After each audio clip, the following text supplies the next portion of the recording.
Hi, Chris Musser with an update on the Silver Splitter. Although as usual, we're going to be talking about words first. Why? Because words don't always matter. And we all need to agree on what a word is first. It's simply a sound or representation of that sound associated with a meaning, object, or idea. Then how do we know what that word means? By definition and use, also known as etymology. No, not bugs, that's entomology. Etymology is the study of how words change, and words and their meanings are always changing. I grew up in the 1950s and 60s when gay just meant happy, and I sort of miss that. Because if I forget and tell people I had a gay childhood, they get the wrong idea. Where were we? Oh yeah, let me offer two of my favorite examples. Number one, broker. Among other influences, the word comes from der Broken, an old German expression, or brochier, an old French word, for someone who breaks open wine casks. A bartender.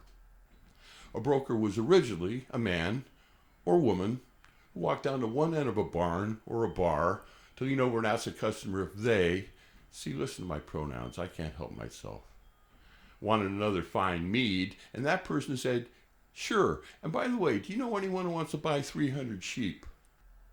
The bartender would say, I'll be right back, walk down the other end of the barn or bar, lean over and ask another man or woman or both, would you like another one of our fine meads? And by the way, didn't I hear you say you were looking to buy some sheep? And if they were, the bartender would put them together, take a cut, and everyone went home happy, or hell, the next day broke with a hangover after playing liar's dice all night. Been there, done that. When you appreciate the cultures in this world that traditionally conduct business while drinking, you'll realize the deep human connection between money and alcohol. As in, a person still has to be able to hold their liquor to be a good business person. Think of serious negotiations worth trillions of dollars fueled by sake in Japan, or vodka in Russia, or martinis on Wall Street. So, when you're writing, blogging, or vlogging about drinking in business, look for an opportunity to use the word broker, and I think the people you are trying to influence will appreciate that to your benefit, even if just unconsciously.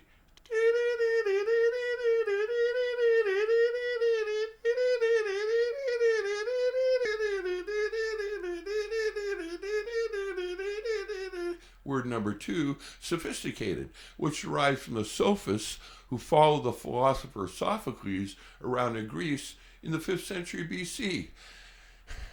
The sophists were considered dilettantes, and you all need to pick up or alt tab to a dictionary right now to look up the etymology of that word by Aristotle and heck, Plato.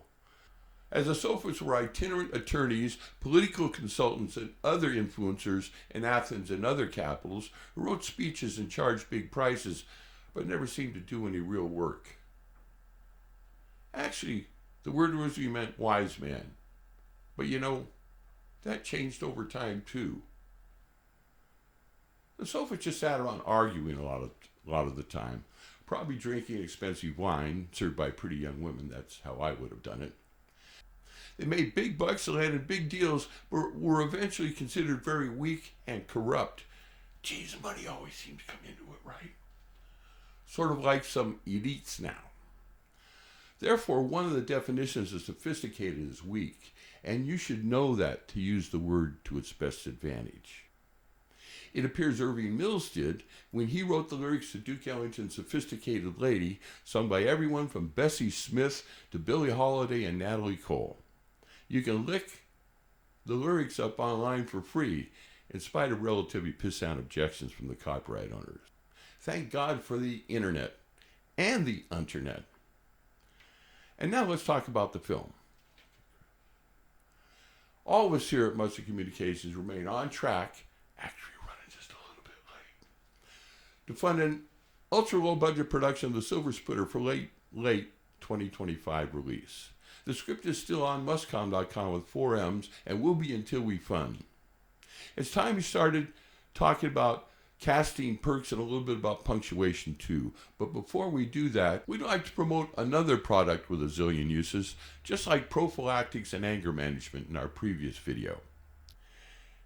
It's time we talk about neck tightening. As many of our more mature friends may appreciate, none of us are getting any younger, and some of us, whether we work out or not, may notice a new wrinkle appearing here and there, occasionally, especially on our necks. I encourage all of you to pick up a mirror, walk in your bathroom right now to check that out. And if you do see a new one, consider purchasing a tube, 2 tubes, 3 tubes, or more of Musser Communications Pro Nope Lotion, a complete neck tightening solution. In fact, all of you, please go to mcturkeyneck.com right now for an extra large tube or 2 or even more. Now, I'll just apply a little bit while we talk to demonstrate just how good it makes you feel when you're smoothing everything out. Remember, don't move them out when you can smooth them out.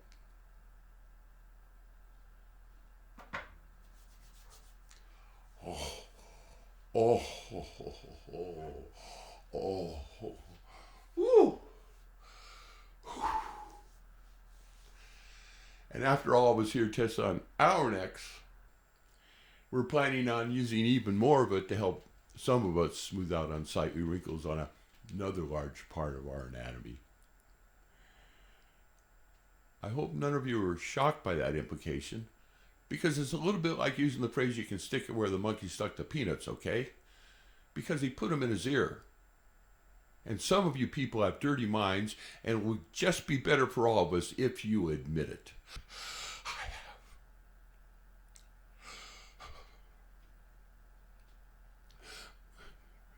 have. And that's changed my life. I mean, I think it has. I'm just not sure yet. Now about the silver splitter.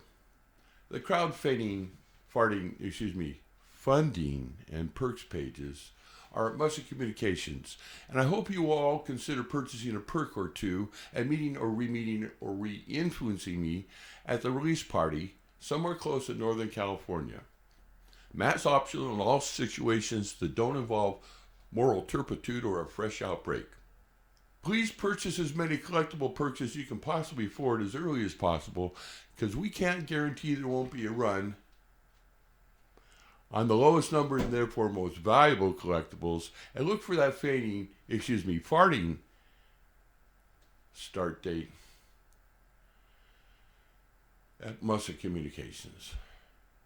Now, before we go, some of us here feeling a very deep sort of needy need to explain to some of our fans something we've often just dreamed about.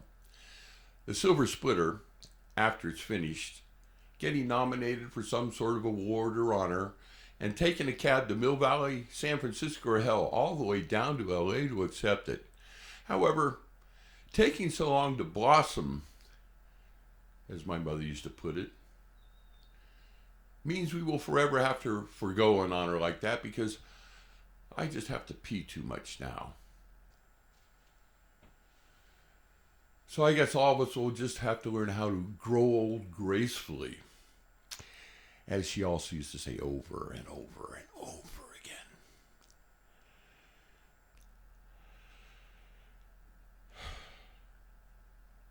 Thanks, Mom.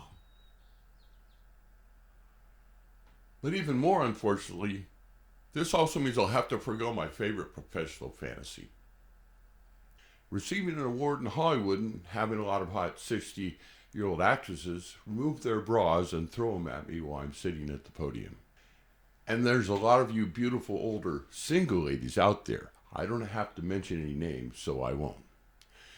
You know, women have a way of doing that so you can't see anything.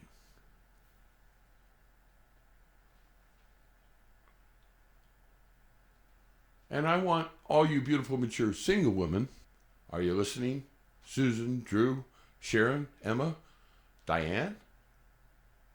To know that if I ever am offered an award, and I somehow do make it up on stage somewhere, and you're a hot 60 or 70-year-old woman, boy, thought I'd ever say that.